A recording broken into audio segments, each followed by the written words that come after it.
Dans les années 80,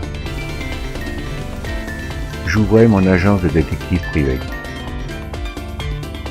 Dès lors, mon quotidien fut géré au rythme des enquêtes, à la frontière de la légalité tout en respectant les droits fondamentaux de la personne. Concupiscence extra-conjugale, détournement de fonds, espionnage industriel.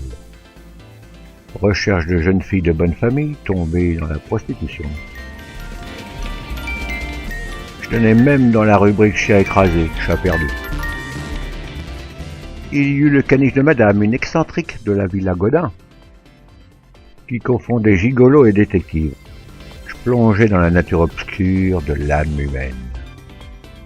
Un jour où j'avais le moral dans les chaussettes, j'obtins un business lucratif pour le compte d'un daron de la finance. Sa bru avait quitté le domicile conjugal depuis 3 semaines.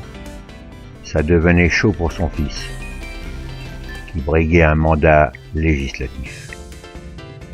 Je devais à tout prix éviter le scandale. Je fus encouragé hautement sous le chapeau. En moins d'1 semaine, je pistais sa trace et remontais rapidement son itinéraire.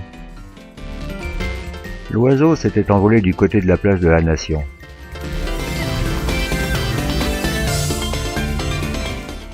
Je retrouvai la fille de l'air dans un squat enfumé de tavré aussi givré qu'elle.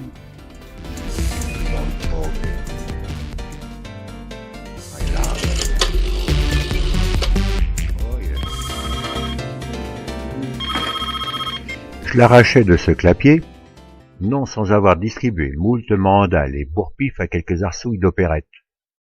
J'appelais les beaux-parents de la donzelle, qui manu militari, dans la plus grande discrétion, l'embarquèrent pour le bercail. Je me souviens du cri de la bonne mère de famille, découvrant qu'elle était cocu. Réfléchissez, vous avez une carte maîtresse? Avec subtilité, je lui laissai entrevoir un certain bénéfice de la situation. Elle avait désormais un certain ascendant sur son mari volage. Elle savait que lui ne savait pas qu'elle savait. Ah ouais.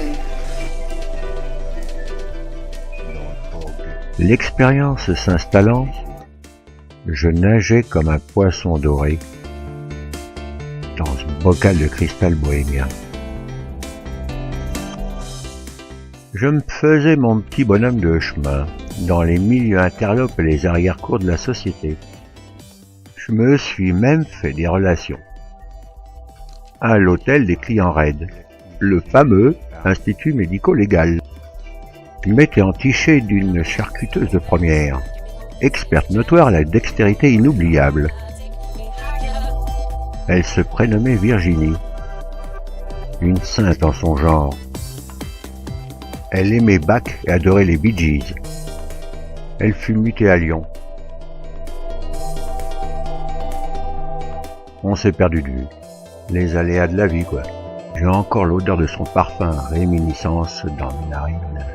Je me noyais alors dans le boulot et la boutonche. Je pratiquais la sieste crapuleuse en compagnie de mon adjointe occasionnelle, Irène Labarge.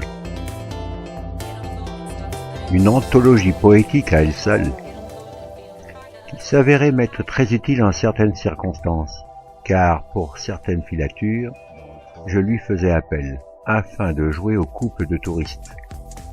Et ainsi, nous passions inaperçus pour le pigeon.